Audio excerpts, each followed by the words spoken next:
নমস্কার বন্ধুরা, আজকে আমি আবার চলে এসেছি নতুন একটা রেসিপি নিয়ে।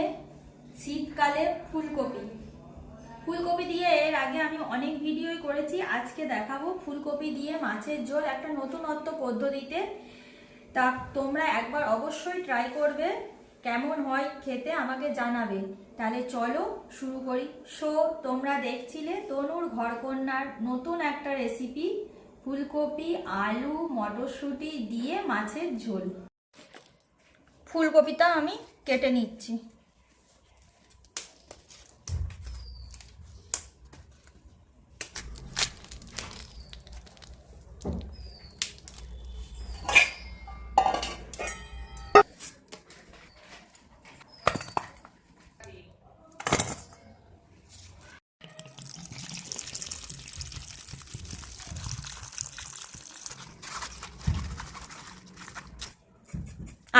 আলুগুলো এবার আমি কেটে নিচ্ছি।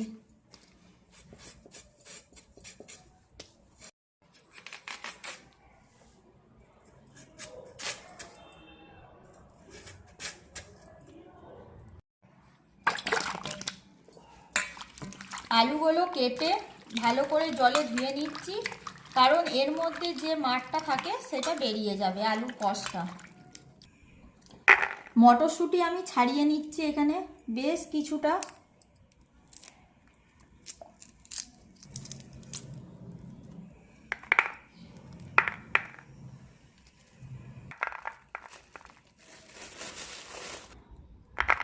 মটরশুঁটিগুলো আমার ছাড়ানো হয়ে গেছে, এই কটাই মটরশুঁটি দেব, আর দেব না। আলু ফুলকপি দিয়ে মাছের ঝোল করার জন্য এখানে আমি নিয়ে নিয়েছি 5 পিস রুই মাছ। তাতে মাখিয়ে দিচ্ছি পরিমাণ মতো নুন, পরিমাণ মতো হলুদ, আর দেব সামান্য পরিমাণে সর্ষের তেল।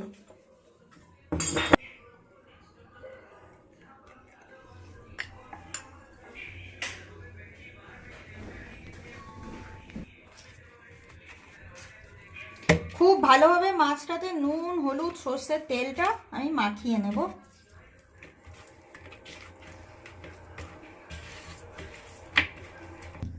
আমার খুব সুন্দরভাবে গরম হয়ে গেছে। এবার মাছ ভাজার জন্য দিয়ে দিচ্ছি পরিমাণ মতো সর্ষের তেল। রান্নাটা পুরোটাই সর্ষের তেলে করব, তাহলে টেস্টটা অনেকটা বেড়ে যায়। তেলের মধ্যে দিয়ে দিচ্ছি সামান্য পরিমাণ নুন, যাতে মাছটা ভাজার সময় কড়াইতে চিটিয়ে না যায়। এবার আমি একে একে সমস্ত মাছগুলো ভেজে নিচ্ছি।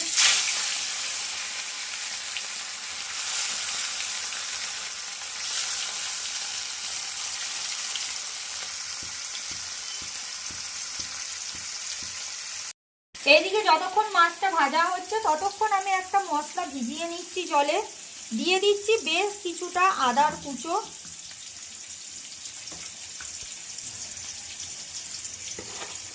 জিরে,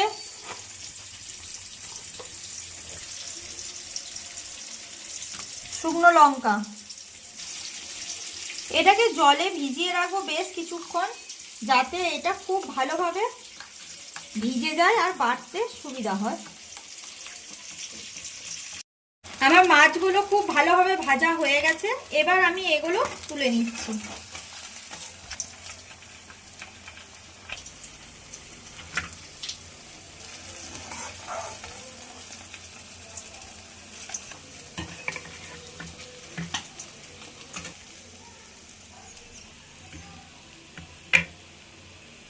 এবার এই তেলের মধ্যেই ফুলকপিগুলো আমি ভেজে নেব।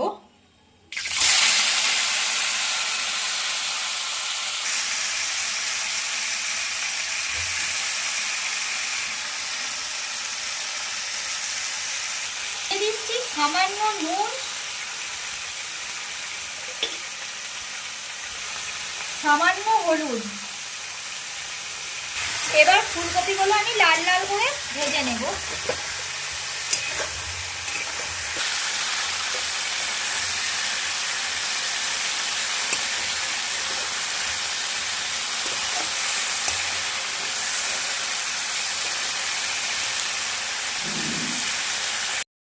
ফুলকপিগুলো আমার খুব সুন্দরভাবে ভাজা হয়ে গেছে, এগুলো এবার আমি তুলে নিচ্ছি।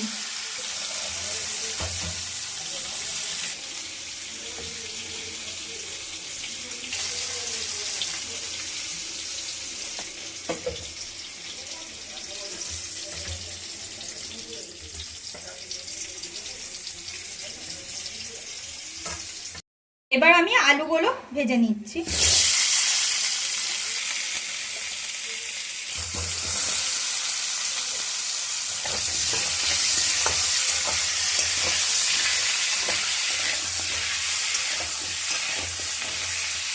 দিয়ে দিচ্ছি পরিমাণ মতো নুন, পরিমাণ মতো হলুদ। আলুগুলো খুব সুন্দরভাবে লাল লাল করে ভেজে নেব। আলুগুলো আমার খুব সুন্দরভাবে ভাজা হয়ে গেছে। এবার আমি আলুগুলো তুলে নিচ্ছি একটা পাত্রে।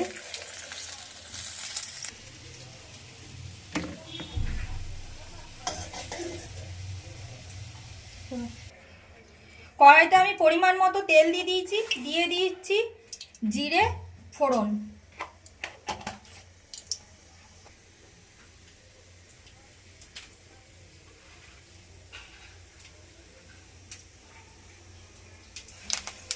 ফোড়ন থেকে খুব সুন্দর গন্ধ ছাড়ছে। দিয়ে রাখছি বেটে রাখা পেঁয়াজ।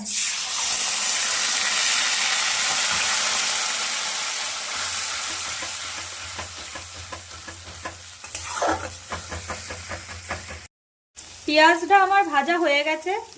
এবার যে আদা, শুকনো লঙ্কা আর জিরে বেটে রেখেছিলাম সেটা এটার মধ্যে মিশিয়ে খুব ভালোভাবে আমাকে কষিয়ে নিতে হবে। যতক্ষণ না তেল ছাড়ছে ততক্ষণ এটাকে আমি ভালো করে রান্না করে নেব। দিয়ে দিচ্ছি পরিমাণ মতো হলুদ গুঁড়ো, আর রংটা আরেকটু বাড়াবার জন্য আমি দিচ্ছি কাশ্মীরি লঙ্কার গুঁড়ো।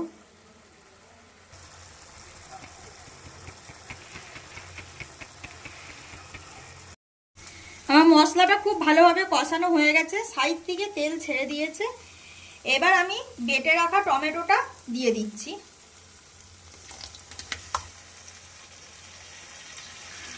এটাকেও খুব ভালোভাবে আমাদের রান্না করে নিতে হবে যতক্ষণ না তেলটা পুরোভাবে ছেড়ে যাচ্ছে।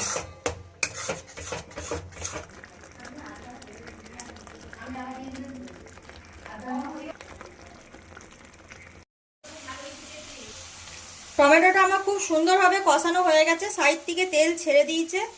এবার ভেজে রাখা আলু ফুলকপিটা এর সাথে মিশিয়ে দেব।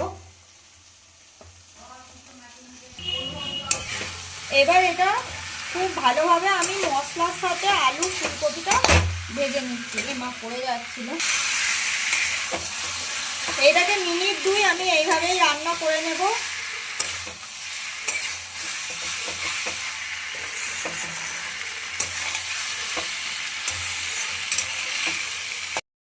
আমার খুব ভালোভাবে মশলার সাথে আলু ফুলকপিটা মেশানো হয়ে গেছে। এবার দিয়ে দিচ্ছি পরিমাণ মতো এতে জল।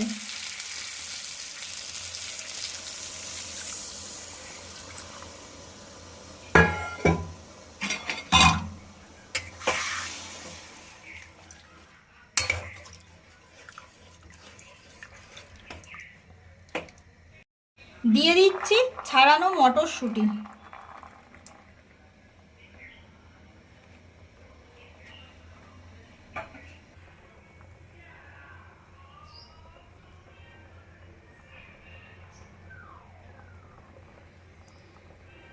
এবার ভেজে রাখা মাছগুলো আমি দিয়ে দিচ্ছি।